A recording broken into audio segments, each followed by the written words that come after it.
Hello students, good morning. आज हम लोग क्लास 11 की केमिस्ट्री का पहला chapter some basic concepts of chemistry, रसायन विज्ञान की कुछ मूल अवधारणाओं का डिस्कशन करेंगे। और रसायन विज्ञान की कुछ मूल अवधारणाओं में जो सम बेसिक कॉन्सेप्ट्स केमिस्ट्री के हैं, उसके अंदर जो है आप सबसे पहले देखोगे कि केमिस्ट्री है क्या चीज़। दूसरा देखोगे केमिस्ट्री को कितने ब्रांच में डिवाइड किया गया है। और तीसरा ये देखोगे आप कि उसके मोल कॉन्सेप्ट क्या हैं।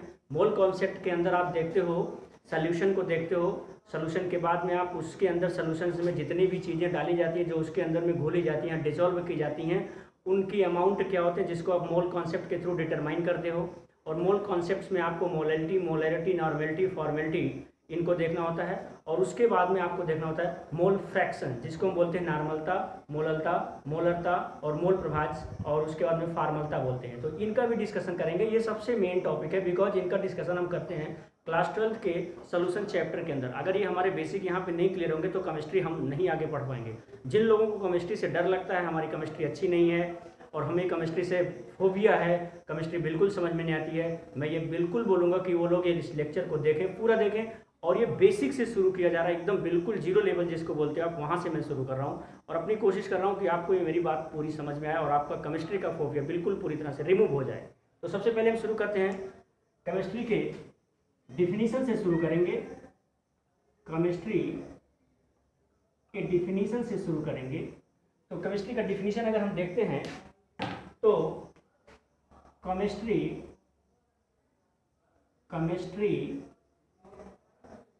is a branch of science in which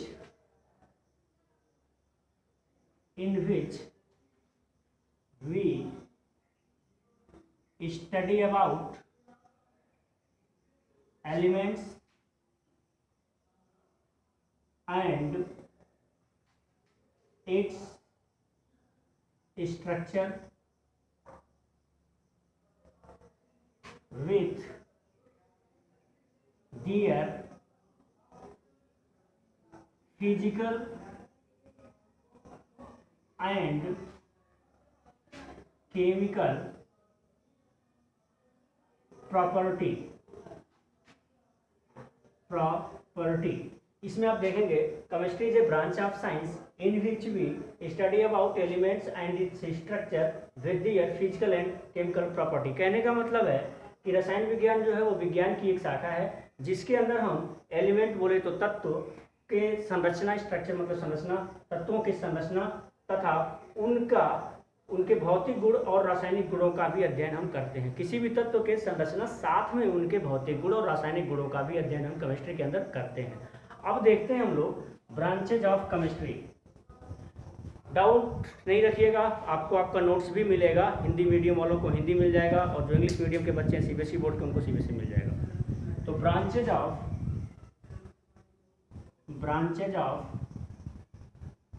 chemistry. दूसरी बात ये बता दूं कि अभी ये बहुत बेसिक है, तो बहुत इंग्लिश का फोबिया मत पालिएगा आप लोग। इंग्लिश तो आपको पढ़ना ही पढ़ना पड़ेगा और इंग्लिश को मेंटेन करना ही पड़ेगा, उसके लिए हम आपके साथ खड़े हैं। तो ब्रांचेज ऑफ केमिस्ट्री में देखेंगे तो सबसे पहली ब्रांच इसकी जो है वो है इनऑर्गेनिक केमिस्ट्री। दूसरी ब्रांच है इसकी ऑर्गेनिक केमिस्ट्री। और तीसरी ब्रांच है इसकी फिजिकल केमिस्ट्री।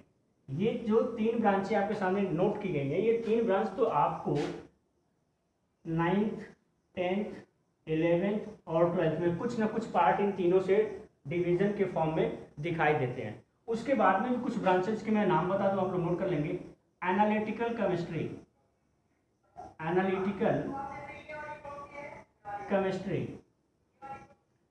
केमिस्ट्री का मतलब होता है विश्लेषिक रसायन, जिसमें हम किसी भी एलिमेंट्स के या किसी भी कंपाउंड्स के अंदर कौन सा एटम या कौन सा एलिमेंट डिसॉल्व किया गया है, या कोई भी कंपाउंड किस किस से मिलके बना है, या कंपाउंड्स में एलिमेंट्स के या एटम्स के कितने अमाउंट मिले हुए हैं, उनका डिस्कशन हम एनालिटिकल केमिस्ट्री में करते हैं। दूसरी बात ये बता दूं कि कोई भी कंपाउंड का जो हमें उसका प्रॉपर्टीज, मतलब आई मीन टू से कि उनकी जो टेंडेंसीज है, उनका गुण क्या है, उसका भी एनालिटिकल में हम करते हैं। कि क्वालिटी और क्वांटिटी दोनों का डिस्कशन हम एनालिटिकल केमिस्ट्री के अंदर करते हैं। फिफ्थ में आता है आपका बायोलॉजिकल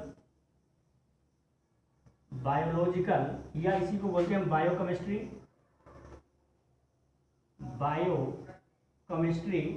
और 6 में आता है आपका, अगर इनके बाद देखेंगे, agricultural chemistry,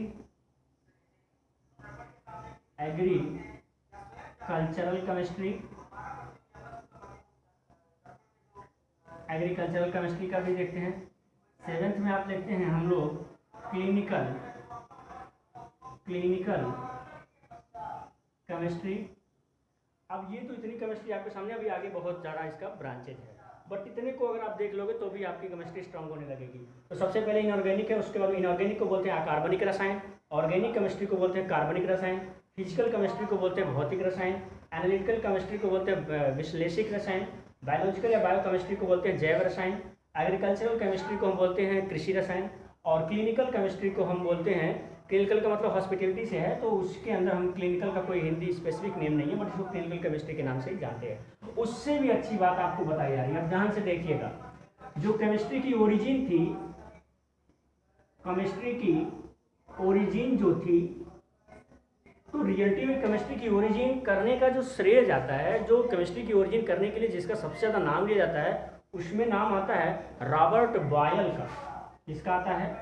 Robert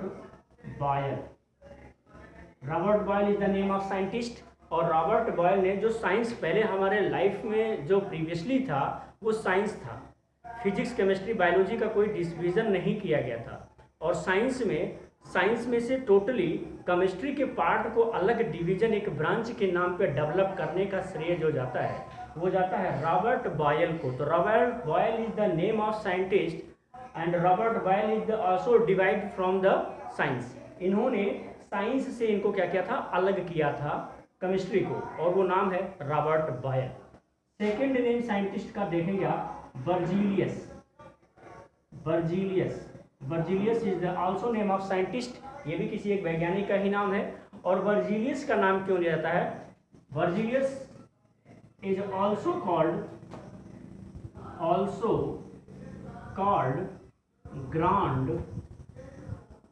grandfather of chemistry.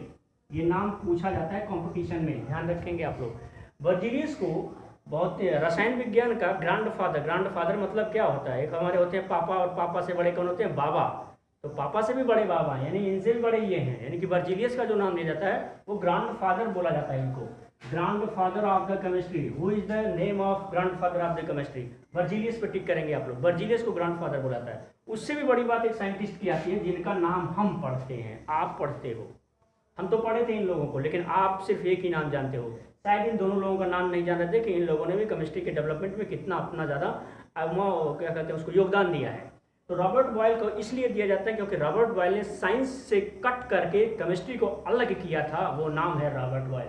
दूसरी बात है, बर्जीलियस का नाम इसलिए दिया जाता है क्योंकि बर्जीलियस ने जब रॉबर्ट बॉयल ने कट करके बाहर कर दिया केमिस्ट्री को, तो उस केमिस्ट्री को डेवलप कैसे किया जाए, केमिस्ट्री को और ज़्यादा इंप्रूव कैसे किया जाए, केमिस्ट्री के अंदर एलिमेंट्स को, एटम्स को, उनके डिटर्मिनेशन को, उनके एनालिसिस के थ्रू उनको जांच करके, उनको देख करके, उनके बारे में उनकी अच्छी प्रॉपर्टीज़ को गेन करने के लिए जो नाम आया था वो आया था बर्जीलियस का।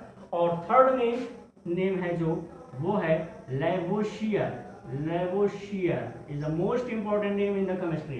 लेवोशियर को क्या बोला जाता है? लेवोशियर को सारी दुनिया ये कहती है कि ये फादर ऑफ केमिस्ट्री हैं, बट मैं कहता हूँ कि फादर ऑफ केमिस्ट्री बर्जीलियस और रॉबर्ट बॉयल को बोला जाए तो कुछ बुरा नहीं है। लेकिन लोग कन्फ्यूज हैं। अगर आपके टाइम पे एंशियंट में नाम पूछा जाए, पुराने टाइम पे केमिस्ट्री का फादर किसको बोला जाता था, तो आप बर्जीलियस और रॉबर्ट बॉयल का ही नाम लीजिएगा स्टूडेंट्स। सिंपली अगर पूछा जाए कि who is the father of chemistry, तब तो आप लेवोशियर लीजिए। Who is the father of modern chemistry, तो आप लेवोशियर का नाम लीजिएगा। लेकिन अगर ग्रैंडफादर की बात की जाए और रॉबर्ट बॉयल की बात की तो इनका ध्यान रखेंगे। तो लेवोशियर को कहा जाता है मॉडर्न, लेवोशियर को बोला जाता है फादर ऑफ मॉडर्न केमिस्ट्री। जो आज की हमारी रसायन है, जो आज की हमारी केमिस्ट्री है, उस केमिस्ट्री का फादर जो बोला जाता है, मॉडर्न केमिस्ट्री का फादर बोला जाता है, लैवोशियर को बोला जाता है। तो उसके बाद में अभी हम आपको बताएंगे, अब ये सारी ब्रांचेस थी। अब एक एक करके यहाँ पे अगर हम डिसाइड करें तो इनऑर्गेनिक की अगर बात करें, हम इनऑर्गेनिक केमिस्ट्री की अगर बात करें तो इनऑर्गेनिक केमिस्ट्री के अंदर हम सबसे पहले क्या देखते हैं, एलिमेंट्स का स्टडी करते हैं। एलिमेंट के बाद में एलिमेंट्स के स्ट्रक्चर की भी स्टडी करते हैं। और इस इनऑर्गेनिक के अंदर हम लोग non carbon containing compound, non carbon containing compounds का अध्ययन करते हैं, कंटेनिंग कंपाउंड्स का डिस्कशन करते हैं। ऐसे कंपाउंड्स जो कार्बन से मिलकर नहीं बने हुए हों और उन जो कार्बन से मिलकर ना बने हुए हों, उन्हीं कंपाउंड्स का हम उन्हीं से मिलने उनके एलिमेंट का और उन्हीं के स्ट्रक्चर का डिस्कशन हम इसके अंदर करते हैं ऑर्गेनिक के अंदर। दूसरा नाम आता है जो, वो आता है ऑर्गेनिक केमिस्ट्री का। अच्छा, इसका एग्जांपल देख लीजिए आप लोग। इनऑर्गेनिक एग्जांपल किसका देते हैं हम लोग? H2O का एग्जांपल देते हैं, H2O का। कार्बन डाइऑक्साइड का भी एग्जांपल है, क्योंकि इसमें कार्बन है लेकिन ये फिर भी इनऑर्गेनिक का है। उसके बाद हम O2 ऑक्सीजन की बात करते हैं, नाइट्रोजन N2 की बात करते हैं। जो नॉन कार्बन कंटेनिंग कंपाउंड है उनका डिस्कशन हम इनऑर्गेनिक के अंदर करते हैं। इनका स्ट्रक्चर देखेंगे, प्रिपरेशन, मटेरियल जो भी है देखते हैं। उसके बाद ऑर्गेनिक केमिस्ट्री का नंबर आता है।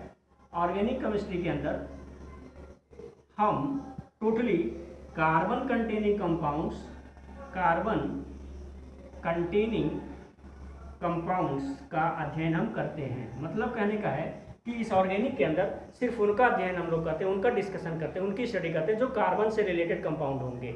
इसका एग्जांपल अगर आप देखोगे तो सबसे पहले आता है कार्बोहाइड्रेट का। कार्बोहाइड्रेट आता है, कार्बोहाइड्रेट आप जानते हो हमारी बॉडी को एनर्जी देता है। उसके बाद में आता है प्रोटीन्स का नाम, प्रोटीन्स को नाम आपने सुना होगा। उसके बाद में आता है लिपिड्स का। उसके बाद आता है फैट्स का। उसके बाद जितने भी कार्बन कंटेनिंग कंपाउंड, जैसे आप केरोसिन ऑयल होते हो, पेट्रोल होता है, डीजल होता है, ये सब भी also compounds of organic chemistry के ही हैं।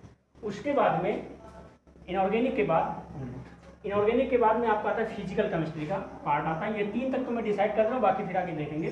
फिजिकल केमिस्ट्री, फिजिकल केमिस्ट्री में हम क्या पढ़ते हैं? फिजिकल केमिस्ट्री के अंदर सबसे पहले तो हम देखते हैं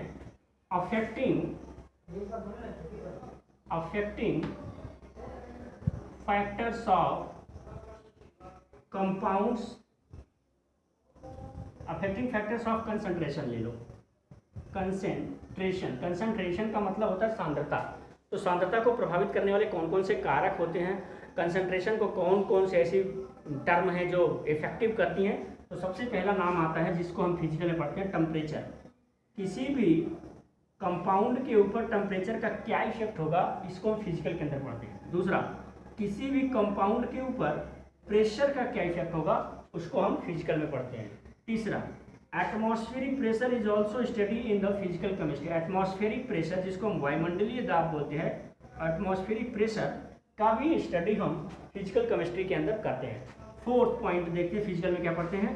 फोर्थ पॉइंट में आता है जितना आपका गैसियस लॉ है, गैसियस लॉ जितने भी हैं वो सब इसी के अंदर पढ़ते हैं। गैसियस लॉज में आप देखेंगे, एक तो बायल्स का रूल है, बायल्स लॉ है, चार्ल्स का लॉ है, उसके बाद में बायल्स लॉ है। उसके बाद में फिर आपका जो एक रूल्स और आता है, गैलुशेक का रूल्स आता है, गैलुशेक का भी रूल आता है इसी के अंदर, उसका भी डिस्कशन हम फिजिकल केमिस्ट्री के अंदर करते हैं। उसके बाद में पार्ट्स जितने भी हैं थर्मोडायनेमिक्स के जितने पार्ट हैं वो सभी हम इसके अंदर पढ़ते हैं, जिसको हम बोलते हैं ऊष्मागतिकी।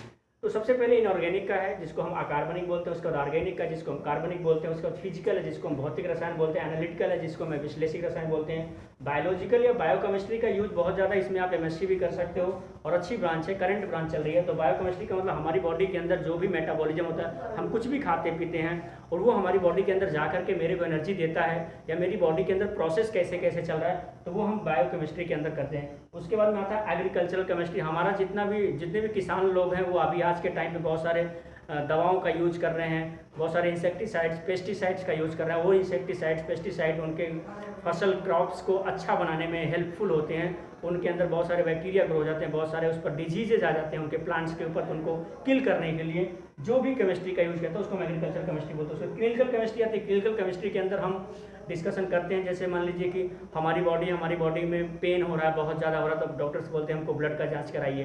फिर किसी को पेशाब में दिक्कत आ रही, कहते हैं यूरिन का जांच कराइए। अब यूरिन का जांच होता है तो उसमें यूरिया वगैरह की जांच होती है, तो वो सब क्लिनिकल केमिस्ट्री के अंदर आता है और ये बायोकेमिस्ट्री का भी पार्ट कहा जाता है। तो ये आपने देखा है। आगे आपको अगला वीडियो फिर मिलेगा थोड़े टाइम में, लेकिन ये रॉबर्ट बॉयल, वर्जीलियस और लेवोशियर के नाम आप याद रखेंगे और नेक्स्ट वीडियो आपको मिलेगा फिर। Thank you.